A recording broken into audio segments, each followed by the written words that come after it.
আল্লাহ তুমি সব কিচ্ছু জানো, হে আমার প্রভু তুমি আমাকে মাফ করে দাও।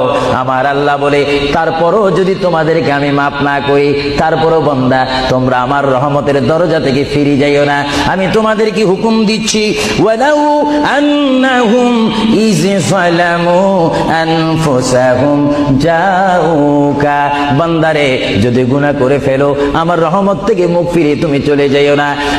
বান্দা, আকাশ পরিমাণ যদি গুনাহ করো, পাতাল পরিমাণ যদি গুনাহ করো, সাগরের পানি পরিমাণ যদি গুনাহ করো, পাহাড় তুলনায় যদি তুমি গুনাহ করো, আমার দরবার থেকে তুমি নিরাশ হইও না। বান্দা, আমি তোমাকে একটি রাস্তা পাঠাই দিচ্ছি, একটি পথ তোমাকে আমি দেখাই দিচ্ছি। সেই পথটি কোন পথ তোমরা জানো? ওয়ালাউ আন্নাহুম ইয যালামু আনফুসাহুম জাউকা, বান্দারে যখন তোমরা বরবাদ হয়ে যাবে তখন তোমাদেরকে একটা পথ আমি তোমাদেরকে দেখাই দিলাম, সেই পথটির নাম হচ্ছে আমার রাসূলের মদিনা। জোরে বলেন সুবহানাল্লাহ।